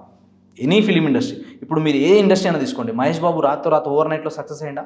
లేదు. పవన్ కళ్యాణ్ ఓవర్ నైట్లో సక్సెస్ అయ్యిందా? వాళ్ళు 10 ఏళ్ళు 20 ఏళ్ళు కష్టపడ్డారు ఇండస్ట్రీలో, అందుకే సక్సెస్ అయ్యారు. సో రియల్ ఎస్టేట్ ఇండస్ట్రీ అనేది చాలా పెద్ద ఇండస్ట్రీ ఇది. ఇంతకుముందు ఏంది, రియల్ ఎస్టేట్ అంటే ఎవరు ఉంటుండే, ఎడ్యుకేషన్ చేయని వాళ్ళు ఉంటారు. రియల్ ఎస్టేట్ అంటే అందరు బ్రోకర్లు ఉంటారు. రియల్ ఎస్టేట్ అంటే కొట్లాటలు, పంచాలు, తాగుడు, తినుడు, పోలీస్ కేసు ఉంటుంది అనుకుంటారు. బట్ ఇలా ఎడ్యుకేటెడ్ పీపుల్ అందరూ రియల్ ఎస్టేట్లోకి వస్తున్నారు. Real estate is more professional ఇప్పుడు ఇంకా, ఎందుకంటే ఎడ్యుకేషన్ వచ్చింది, అందరికీ టెక్నాలజీ అవైలబిలిటీ వచ్చింది. కాబట్టి రియల్ ఎస్టేట్లో ఏంటంటే ఎడ్యుకేటెడ్ పీపుల్ వస్తున్నారు. సో దీంట్లో మనం సక్సెస్ అవ్వాలి, లక్షలు కోట్లు సంపాదించడానికి స్కోప్ ఉంది అన్నప్పుడు అంత ఈజీగా రాదు. ఇట్ టేక్ సమ్ టైం, ఓపిక పట్టాలి. సో ఎవరు కొత్తగా వచ్చినా ఓపిక పట్టాలి. సెకండ్ ఏంటంటే, ఒక ఇండస్ట్రీలో మనం గ్రోత్ అవ్వాలంటే టైం ఇవ్వాలి దానికోసం. నేను చాలాసార్లు చెప్తాను, చాలామంది ఫెయిల్ అయ్యేది ఇక్కడే. ఎందుకంటే పార్ట్ టైంగా స్టార్ట్ చేస్తారు అందరూ. పార్ట్ టైంగా స్టార్ట్ చేయాలి, కొన్ని రోజులు పార్ట్ టైం చేసి కొంచెం సర్వైవల్ ఇన్కమ్ పెట్టుకున్న తర్వాత ఫుల్ టైం దిగితేనే ఫుల్ ఎక్కువ ఇన్కమ్ ఉంటుంది ఎప్పుడైనా సరే ఒక ఇండస్ట్రీలో. పార్ట్ టైంలో మనం ఎక్కువ దూరం వెళ్ళలేము. సో 2 పడవల మీద ఎక్కువ దూరం మనం ట్రావెల్ చేయలేము. కాబట్టి 2 పడవల మీద ట్రావెల్ కొంచెం దూరమే చేయాలి. ఒక సర్టెన్ అమౌంట్ వచ్చిన తర్వాత, సర్టెన్ స్టేజ్ వచ్చిన తర్వాత అక్కడ నుంచి మనం ఒకటే దాని మీద ఫుల్ ఫోకస్గా చేస్తే ఎక్కువ గ్రోత్ ఉంటుంది. సో దీనికోసం కూడా టైం తీయాలి ఖచ్చితంగా. టైం తీస్తేనే మనం దాంట్లో నాలెడ్జ్ గెయిన్ చేయగలుగుతాం. దాంట్లో ఉన్న ప్లస్లు మైనస్లు ఏంది ఇవన్నీ మనకు అర్థమవుతాయి. దీని తర్వాత చాలామందికి ఏంటంటే ఒక డ్రీమ్ పెట్టుకొని రావాలి. అంటే నేను ఎందుకోసం రియల్ ఎస్టేట్ చేస్తున్నాను అనేది క్లారిటీ ఉండాలి. క్లారిటీ లేకపోతే ఏమవుతుంది అంటే తెగిపోయిన గాలిపటం ఎక్కడ పోతుంది, ఎటు గాలి వస్తే అటు పోతుంది. అట్లా పోవద్దు. మనం కూడా ఎక్కడైనా కానీ వచ్చిన తర్వాత ఈ సిస్టమ్ని నమ్ముకొని పనిచేయాలి. నేల తల్లిని నమ్ముకొని పనిచేస్తే ఆ తల్లి ఎవరికి కూడా కడుపు కొట్టదు, అందరి కడుపు నింపుతుంది. సో అట్లా మనం ఆ ఇండస్ట్రీని నమ్మాలి. ఫస్ట్ మనం ఆ ప్రోడక్ట్ని నమ్మాలి. మనం చేసేది మంచిదాన్ని నమ్మి దాన్ని మనం ప్రమోట్ చేయాలి. దీని తర్వాత ఏంటంటే దీంట్లో చాలామంది ఫెయిల్ అవ్వడానికి ఒక 2 రీజన్స్ ఉంటాయి. అందులో ఫస్ట్ది భయం ఉంటుంది. భయపడొద్దు. మనం ఏం మోసాలు చేస్తున్నామా, కొట్లాటలు చేస్తున్నామా, చేస్తలేం కదా, ఎవరిని అన్యాయం చేస్తలేం కదా, కాబట్టి భయపడాల్సిన అవసరం లేదు. దీని తర్వాత ఏంటంటే మొహమాటం. ఇక్కడ చాలామంది ఫెయిల్ అవుతారు. ఈయన ఏమనుకుంటాడో, ఆయన ఏమనుకుంటాడో, ఆ సార్ని అడగాల వద్దా, ఇలాంటివి అనుకుంటారు. మొహమాటం ఉంటే మీరు రాసి పెట్టుకోండి. ఏ ప్రొఫెషన్లో కూడా, మరీ ముఖ్యంగా సేల్స్లో అస్సలు పనికిరారు వాళ్ళు. సో ఇనీషియల్గా మొహమాటం ఉంటుంది, బట్ మెల్లిమెల్లిగా వస్తుంటే మొహమాటం పోతుంది. సో నేను వచ్చిన కొత్తలో మాకు కూడా చాలామంది మెంటర్స్ ఏం చెప్పారంటే బేషరం ఓకే ఇండియా కా సబ్సే బడా బేషరం హోజా అన్నాడు. స్టార్టింగ్లో డబ్బులు అడగాలంటే భయం, ఎవరికైనా ఏదైనా చెప్పాలంటే భయం, మొహమాటం, ఏమనుకుంటారో, ఈయనేమనుకుంటారో, ఇలాంటివన్నీ ఉంటాయి. సో ఎప్పుడైతే మొహమాటం తీసేసి మనం నిర్మోహమాటంగా చెప్తామో అప్పుడే బిజినెస్ అవుతుంది. ఎందుకంటే పోయిన వెంటనే అందరూ కూడా మనకి ఎస్ చెప్పాలని రూల్ లేదు కదా. సో మీకు ప్రాపర్టీ అమ్మడం ఒకటే ఒక పని, కానీ వాళ్ళకి 100 పనులు ఉంటాయి కదా. కాబట్టి వాళ్ళ సైడ్ నుంచి కూడా ఆలోచించాలి. ఒకరు వద్దు అన్నారంటే they are rejecting your product, not you. కాబట్టి మనం మోమాటం లేకుండా ఎక్కువ మందికి అప్రోచ్ అవ్వాలి. ఎక్కువ మందికి అప్రోచ్ అయితే మనం బిజినెస్లో తొందరగా సక్సెస్ అవుతాం. దీని తర్వాత ఏంటంటే స్టేబుల్గా ఉండాలి. కొన్ని రోజులు రియల్ ఎస్టేట్ చేస్తా, ఇంకొన్ని రోజులు ఇంకో పని చేస్తా, ఇంకొన్ని రోజులు ఇంకో పని చేస్తా అంటే కాదు. స్టెబిలిటీ ఉన్న వాళ్ళకి ఎక్కువ సక్సెస్కి స్కోప్ ఉంటుంది. ఎందుకంటే మార్కెట్లో మన క్రెడిబిలిటీ పెరుగుతుంది. మనం విజిబుల్గా కనిపిస్తూ ఉండాలి, రెగ్యులర్గా కనిపిస్తూ ఉండాలి. రెగ్యులర్గా మనం ఏం చేస్తున్నాం అనేది మన వాళ్ళకి తెలుస్తూ ఉండాలి. మన మార్కెట్ నాలెడ్జ్ మన దగ్గర ఉండాలి. సో నాలెడ్జ్ లేకపోతే మనం సక్సెస్ కాలేము. సో రియల్ ఎస్టేట్లో కొత్తగా వచ్చే వాళ్ళకి నేను ఏం చెప్తాను అంటే ఫస్ట్ మీరు లెర్నింగ్ మీద ఫోకస్ పెట్టండి. చాలామంది అర్నింగ్ అని చూస్తారు, ఫ్రూట్స్ కావాలని చూస్తారు, కానీ రూట్స్ని ఎవరు చూడరు. సో రూట్ బాగుంటేనే ఫ్రూట్ బాగుంటుంది. కాబట్టి ఫ్రూట్ మీద ఫోకస్ కాకుండా రూట్ మీద ఫోకస్ చేయాలి. రూట్ మీద ఫోకస్ చేస్తే ఖచ్చితంగా మంచి రిజల్ట్స్ వస్తాయి. రాగానే లక్షలు రావాలి, కోట్లు రావాలని కాకుండా వచ్చిన దానికి రియల్ ఎస్టేట్లో డబ్బు ఉందండి. ఇది సముద్రం. దీన్ని మీరు మగ్గుతో తీసుకుంటారా, లేకపోతే ఒక బాటిల్తో తీసుకుంటారా, లేకపోతే ఒక పైప్ లైన్ పెడతారా అనేది మీ మీద డిపెండ్ అయి ఉంటుంది. కానీ ఇండస్ట్రీకి అంత దమ్ము ఉంది, కాకపోతే మీకు ఆ ఎబిలిటీస్ ఉండాలి. సో కస్టమర్లతో ఎలా మాట్లాడాలి, ఎలా సైట్కి తీసుకెళ్ళాలి, ఎలా క్లోజింగ్ చేయాలి, ఎలా రిలేషన్ మెయింటైన్ చేయాలి, ఎలా రిఫరెన్సెస్ తీసుకోవాలి, ఒక వ్యక్తి మనకు లాంగ్ టర్మ్లో ఎలా కనెక్టింగ్ ఉండాలి, ఇవన్నీ తెలుసుకోవాలి. ఇప్పుడు మా దగ్గర ఒక కస్టమర్ వచ్చిందంటే మేము ఎప్పుడు కూడా ఆయన ఒక కస్టమర్లా ట్రీట్ చేయము. ఒక బ్రదర్ లాగా, ఒక ప్రొఫెషనల్ ఫ్రెండ్ లాగా, ఒక ఫ్యామిలీ మెంబర్ లాగానే ట్రీట్ చేస్తాం. అలా ట్రీట్ చేస్తాం కాబట్టి మా దగ్గర కొన్న కస్టమర్ వన్స్ ఒక్కసారి మా దగ్గర ప్లాట్ కొన్నారు అంటే, మా దగ్గర ప్రాపర్టీ కొన్నారంటే ఆయన లైఫ్ టైంలో ఎక్కడ నెక్స్ట్ ప్రాపర్టీ కొనాలన్నా మమ్మల్ని కన్సల్ట్ అవుతాడు ఫస్ట్. సో అట్లా రిలేషన్ మెయింటైన్ చేయాలి. రియల్ ఎస్టేట్ అనేది ఫేస్ వాల్యూ మీద అయ్యే బిజినెస్, ఇది రిలేషన్ మీద అయ్యే బిజినెస్ ఇది. సో మన ఫేస్ వాల్యూ పెంచుకోవాలి, మన రిలేషన్ పెంచుకోవాలి, మన సబ్జెక్ట్ పెంచుకోవాలి. అప్పుడు ఉంటేనే మనం అవతల వ్యక్తి కన్విన్స్ చేయగలుగుతాం. అవతల వ్యక్తి ఎంత పెద్ద వాళ్ళైనా, ఏ ప్రొఫెషన్లో ఎక్స్పర్ట్ అయినా రియల్ ఎస్టేట్కి వచ్చేసరికి మీరే ఎక్స్పర్ట్ అన్నట్టు ఉండాలి. అలా ఉంటే మనం రియల్ ఎస్టేట్లో ఎక్కువ స్కోపు ఉంటుంది. రియల్ ఎస్టేట్లో లాంగ్ టర్మ్లో సస్టైన్ అవ్వగలుగుతాం. అండ్ దీంట్లో ఏంటంటే చాలామంది గివప్ చేస్తారు. ఫైనల్గా ఇది ఒకటి చెప్పదలుచుకున్నాను నేను. చాలామంది వస్తారు 2 నెలలో 3 నెలలో చూస్తారు, 10 మందికో 20 మందికో 50 మందికో చెప్తారు, no no no no no no వినంగానే అయిపోతారు. నేనేం చెప్తా అంటే హర్ మొహబ్బత్ కా షురువాత్ బి నాసే హోతా హై. ప్రతి ప్రపోజల్ కూడా ఫస్ట్ నోతోనే వస్తుంది. Rejection are the part of life. దాన్ని ఎట్లా హ్యాండిల్ చేయాలని నేర్చుకోవాలి. That is art of life. So ఈ బిజినెస్లో రియల్ ఎస్టేట్లో ఏంటంటే ఎక్కువ ఆబ్జెక్షన్స్ ఉంటాయి. ఎందుకు? మనం అమ్మే ప్రోడక్ట్ అలాంటిది. 10 లక్షలు 20 లక్షలు 50 కోట్ల రూపాయలు, అవునా కదా? అలాంటి ప్రోడక్ట్ అమ్ముతున్నప్పుడు ఎవరు పడితే వాళ్ళు ఉంటారా? దాని టార్గెట్ ఆడియన్స్ వేరే ఉంటారు. వాళ్ళకి ఎట్లా అప్రోచ్ అవ్వాలి, వాళ్ళ నుంచి ఎలా లీడ్ జనరేట్ చేయాలి, వాళ్ళ నుంచి ఎలా సేల్స్ పెంచుకోవాలి, ఎలా డబ్బు సంపాదించాలి, ఇవన్నీ నేర్చుకోవాలి. చాలామంది ఏంటంటే డబ్బులు కావాలి, వచ్చిన లోపల నూకేద్దాం అనుకుంటారు, కానీ రీఇన్వెస్ట్మెంట్ ఎవరు చేయరు. ఫస్ట్ ఇన్వెస్ట్మెంట్ మన మైండ్ సెట్ మీద ఇన్వెస్ట్మెంట్ చేయాలి. మనం వచ్చిన పైసలో 10% నాలెడ్జ్ కోసం పెట్టాలి. Every week, today also every week minimum 2 నుంచి 3 గంటలు సంజయ్ నాయక్ అనే పర్సన్ ట్రైనింగ్ తీసుకుంటాడు. ఎందుకు? నాకన్నీ తెలుసు, నాకన్నీ వచ్చేసినాయి అనుకుంటే ఈ కళ్ళు ఇక్కడికి పోతాయి, ఈ ఛాతి ఇట్లా వస్తుంది, ఇక అయిపోయా, నెక్స్ట్ డే నేను చచ్చిపోతాయి. ఇక నాలెడ్జ్ లేక రియల్ ఎస్టేట్లో నా గ్రోత్ ఉండదు. ఇంకా అందుకే మా గురువులు నాకు ఏం నేర్పించారంటే ఎంత ఎదిగినా ఒదిగి ఉండాలి, ఎంత ఉన్నా కూడా లెర్నింగ్ అనేది కంటిన్యూస్ ఉంటుంది. 5 వేళ్ళు ఒకేలా ఉన్నాయా? లేవు కదా. మనుషులు కూడా ఒకేలా ఉండరు, డిఫరెంట్ మైండ్ సెట్ వస్తారు. అందరినీ డీల్ చేయాలంటే ఎప్పటికప్పుడు మనల్ని అప్గ్రేడ్ చేస్తూ ముందుకెళ్తే మనం లైఫ్లో టాప్ ప్లేస్లో ఉంటాం. అప్గ్రేడ్ కాకపోతే అవుట్డేట్ అయి బయటికి వెళ్ళిపోతాం. సో ఎవరు వచ్చినా కూడా గివ్ అప్ చేయకుండా minimum 3 months to 6 months learning period ఉంటుంది. మినిమం 3 months నుంచి 6 months, 6 months నుంచి 1 year స్టేబుల్గా ఉంటే 1000 days ఉంటారు. 1000 days నుంచి 2000 days మీరు కనుక రియల్ ఎస్టేట్లో గట్టిగా నిలబడగలిగిరా, I can challenging you. Proper training తీసుకొని మీరు కనుక 2000 రోజులు కనుక రియల్ ఎస్టేట్లో ఉంటే మిమ్మల్ని కొట్టే మొగోడు ఎవడు లేడు. ఇది మాత్రం గ్యారంటీగా చెప్పగలుగుతా. So anyway thank you sir. Thank you so much. So Sanjay Nayak garu ఏమంటున్నారంటే మీరు రియల్ ఎస్టేట్లో నిలబడాలంటే, రియల్ ఎస్టేట్ సక్సెస్ అవ్వాలంటే ఫస్ట్ మీరు కనబడాలి, వినబడాలి, నిలబడాలి. ఇదే ఆయన ఫైనల్గా చెప్పే టిప్ మనకి. So anyway thank you sir. Thank you so much. Thank you sir.